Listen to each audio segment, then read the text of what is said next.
So we are here with Darren from Hak5. Hey there. And today we're talking about the Wi-Fi pineapple pager. Yeah, Ilya, I'm so excited to get this in your hands because we've been working on this for quite a few years now, and we're so passionate about this.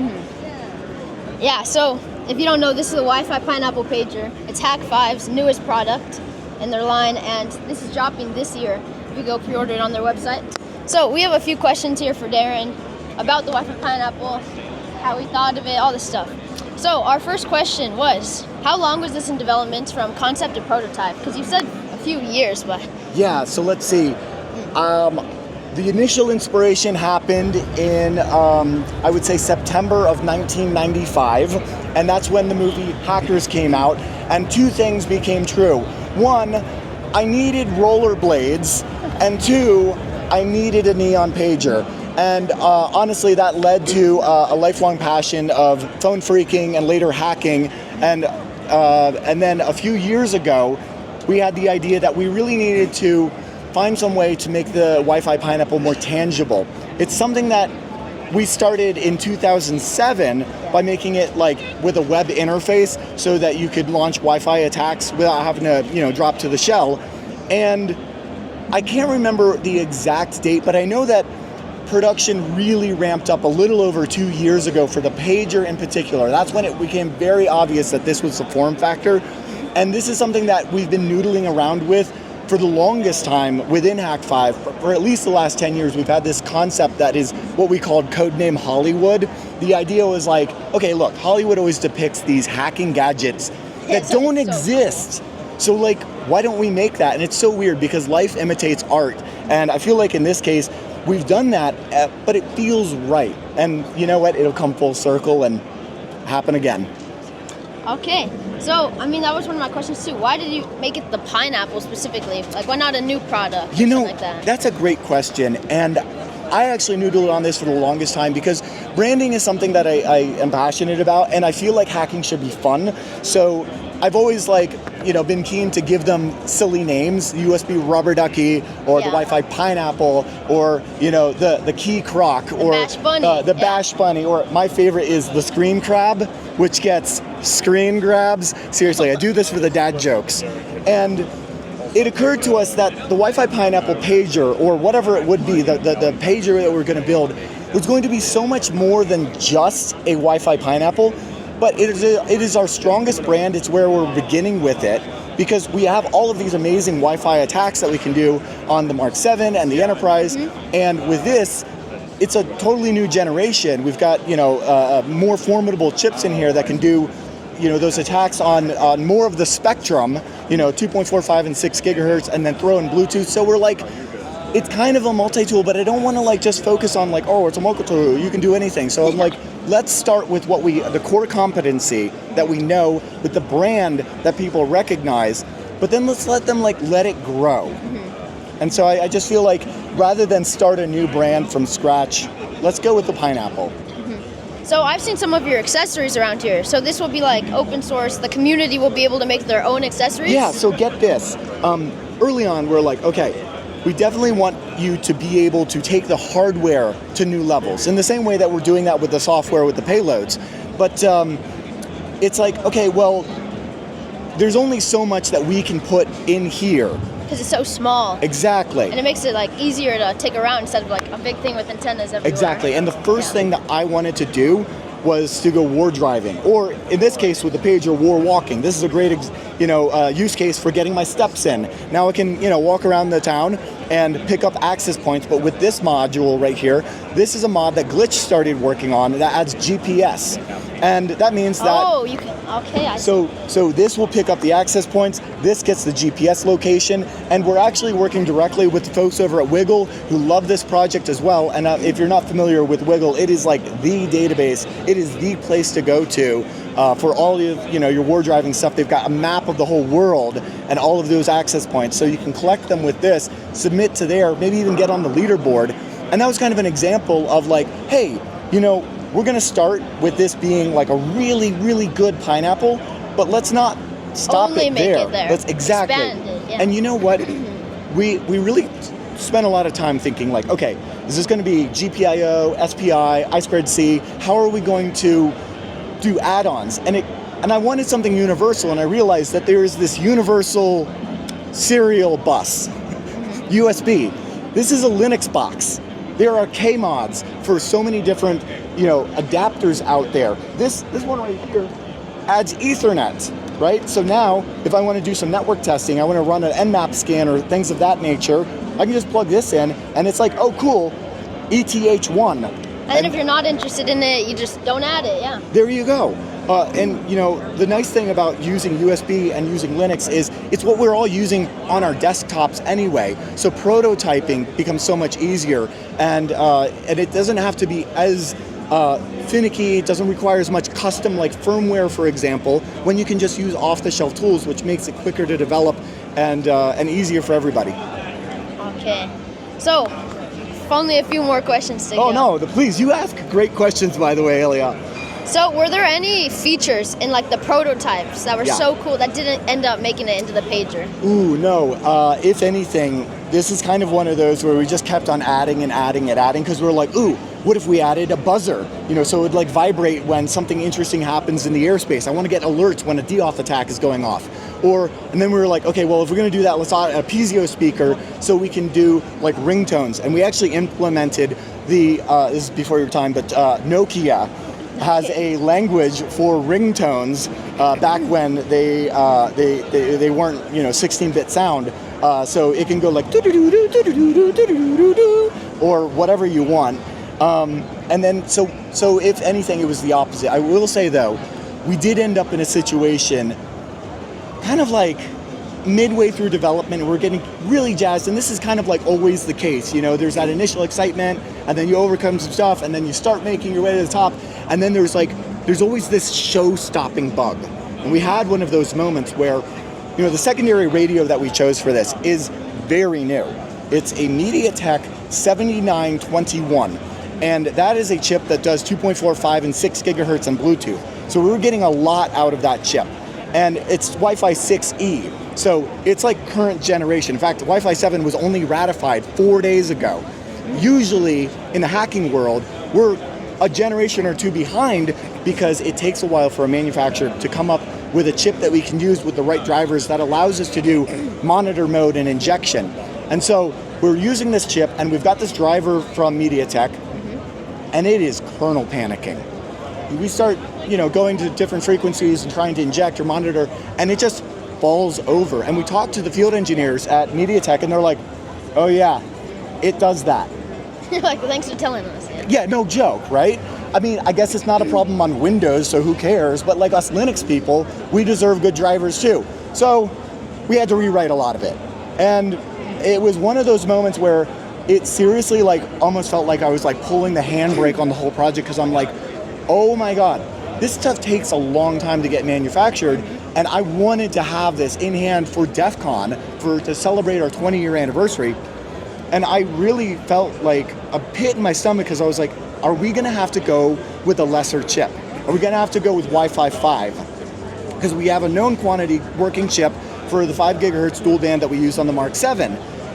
And we could have, and we really looked into it, and we started prototyping, because thankfully we have USB, and so we could verify, yes, this will work.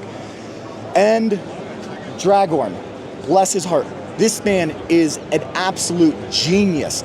If you've ever used Kismet Wireless, it is like the go-to tool for just collecting anything in the RF spectrum, not just Wi-Fi, but ADS-B transponders and AIS and you name it.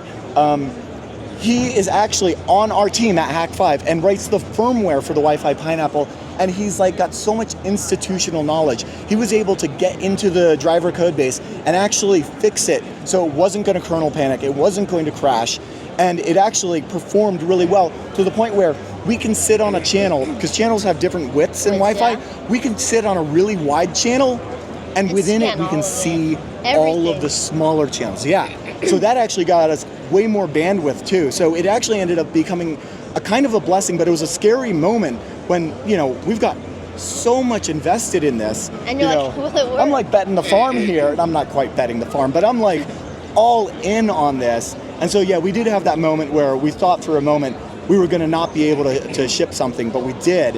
And got the best of the best working now. We did.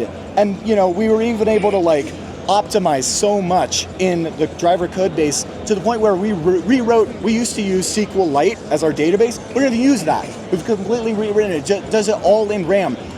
There's so much assembly and C code in here, low level, kernel filters, where Dragorn, the engineer I was telling you about, he was remotely connected to a Wi-Fi Pineapple pager in the booth here at the DEF CON airspace. He's in New York, but he was tunneled in over a VPN, and he's watching the airspace. 300,000 devices.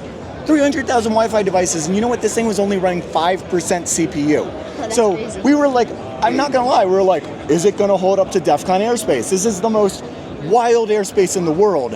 And yes, it absolutely does, and it does it phenomenally. So we're actually, all of those improvements that we've done to the engine, all of that low-level stuff, we're actually porting that after the pager comes out to the Mark 7 and the Enterprise. So if you already own a Pineapple, you're going to get benefits even if you don't buy the pager. Okay.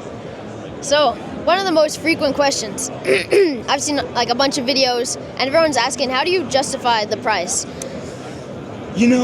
Pricing is a difficult thing in this industry. I don't know exactly how to do it. Honestly, a lot of times I take my BOM and I just add a margin and I go with that. It's difficult for me to just do a value-based pricing, but I will say this is not a cheap thing to make. There's so much more to it than just the components that are in here, because when you get to our scale, it's one thing when you're a maker and you can just prototype with an off-the-shelf development board and you can 3D print some cases, and you don't need to worry about CE certification or UL certification or FCC certification. I wish I had a box with me. There's a million logos on the side of it and all this fine print. Half of it is that. Okay. And it's one of these things, it's not sexy, it's very boring to get into the regulatory aspects of this, but we have a lot of hoops that we have to jump through, and it creates a lot of cost that is outside just the build of materials. So we kind of just did our best through a target. We looked at what else was out there in the marketplace, and we looked at what our current sales were with the Mark 7, with the Enterprise, with some of the other things that you can also get, other hacking handhelds, if you will, and realized that this seems to be the right place. We think the response has been overwhelmingly positive. Yeah. I mean, when you think about the value that we're providing, you get so much packed in here. It is, and a lot of these other companies they wouldn't even sell it as a device. They would sell it as a solution, and it would require a sales team and contracts and handshakes and tens of thousands of dollars for some service or whatever. There's no subscriptions here. When we sell Payload Studio or Cloud C2, there's no subscriptions. It's just you own it here. In fact, we're not software as a service. I'm giving you a binary. You can run it on your own server and you own it. We don't want to see your bits. Keep those to yourself for legal reasons.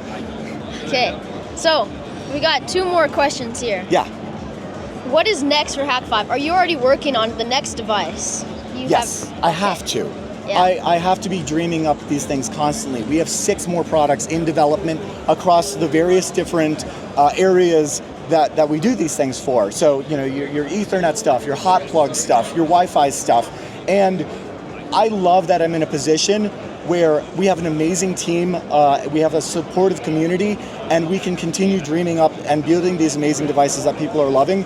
So, for sure, I can't give you details, obviously, on those 6 devices, but because it does take a few years to make these, I have to be constantly iterating those. In fact, at DEF CON here, we even released, and it's kind of gone under the radar, but we updated the Land Turtle. The Land Turtle is a product that we've had since, I believe, 2012. It's a USB Ethernet adapter that it gets you remote access. Mm-hmm. And it was one of our first products. I think it was product number 3. And it's amazing because it looks and feels just like a regular USB Ethernet adapter, because all of our laptops don't have Ethernet ports anymore. But we decided, okay, it's time to give that product more love as times have changed. We've moved on from USB-A to USB-C. Yeah. Yeah. So the new Land Turtle is here at DEF CON, and it's USB-C. It shows up as gigabit, and it's got 3 USB 3 ports, and one of those even allows you to intercept USB devices and say, if it's storage, mount that device as storage say there's files on that storage device. Maybe you want to do what I call an involuntary backup or exfiltration if you're in the biz. You could do that through the LAN terminal. You can even get out-of-band access because it has Wi-Fi now. There's so much to it, and it's got a beautiful web interface that if you're familiar with, say, the Packet Squirrel or the Wi-Fi Pineapple, it will feel very native as a Hak5 user. And that's one that's not even on our website right now. It's just here at DEF CON because we happen to have enough units to share with the community, and then they're going to be launching later this year on the website. So there's a ton of new devices, but for the one that I'm most excited about is we're now celebrating 20 years. We have a challenge coin with 20 different digital and analog puzzles all over it that takes you on a globe-trotting worldwide scavenger hunt, of which somebody is going to end up calling me personally and win a huge prize. But that's the kind of thing that excites me, is celebrating that hacker community, and people have been asking for a book. And so I have to start thinking way far ahead. What are we doing for 25 years? So don't hold me to this, but I personally really want to do a coffee table book because there's a lot of stories to tell. There's a lot of behind the scenes stuff. There's a lot of prototypes that have never been seen. It's a lot of 3D printed, never seen the light of day kind of stuff. So we'll see if that's of interest. But personally, I want to because this is my life's work and I want to celebrate it. For these 6 devices, yeah, I know you can't talk much about it, but will it be new tech to the game? Like stuff people haven't seen before? Some of it will be completely new stuff. Others might be an iteration where that's successful, that's doing really well. We need to, revise that. Make it better, yeah. Yeah. We did a ducky, and we were like, this is great. It just does the thing. A decade goes by, and we're like, we have so many ideas. Let's make DuckyScript a fully functioning programming language. We had a student, I saw him in person here. He took my online class, and his review was glowing because he had always wanted to get into programming. He had never written a line of code before, and he took our class and he learned with DuckyScript, and DuckyScript was his first programming language. And it's fully functional. It's got all of your if statements and while loops and all of the conditional things that you would find in any other language. And it's a really easy thing to get started with. I got started with BASIC back in the day, and this is very much like that. And now he knows those concepts to take him to Python or C or whatever he wants to go to next. And so that warms my heart. And that's an example of one of these devices where we're like, okay, let's do some iteration. And what we did with the Mark II, or the new USB rubber ducky as we call it, is leaps and bounds. It's exponentially more powerful than the original USB rubber ducky. And so obviously we're looking at our entire collection going, what's doing well? What does the community want? What are we hearing the feedback in person at DEF CON? And saying, okay, cool, let's revise that, make it a million times better. And then some of the other stuff is mischievous, and I can't even get into it, but new. And for our final question, the most awaited one, there have been some rumors around here that you're looking to retire soon. Is that true? What? No, nothing could be further from the truth. I was born into cyberspace and the hacking community at large, the scene as it were on irc.dal.net, pound 2600, pound freaks. This is my family. This is the only place I belong. I am unemployable. I do not have any skills that work outside of being Hak5 Darren. This is the most honest answer you will ever get. I can never retire. I don't know what I would do with my life. You could give me $1 million right now, and I would be like, okay, what am I gonna do? There's only so many video games you can play. I'm way too young to be, no, I'm going to be here until I am so gray, and I'm still gonna be talking about my 486 and my 2400 baud modem, and I'm gonna be sharing my Technoloss. So absolutely no. I think Glitch has some explaining to do. So I guess that's the end of the questions. I think I need to pick up some stuff from Hak5 because you could run DuckyScript. You can launch, get this, remote control your Bash Bunny with the pager. We're thinking about the whole ecosystem. It's let's build the Megazord, let's have them all connect with each other. There's no reason not to. Which ones work with this then? So I know that out of the box we're going to support triggering payloads on the Bash Bunny. The rest I'm kind of keeping close to my vest. Okay. Yeah. But Ilya, man, you have got some great questions. You're a really good presenter, and I only just found your channel. I cannot wait to be coming to DEF CON 53 to celebrate Hak5's 40-year anniversary and see what new astonishing things you've achieved, because you're clearly off to the races.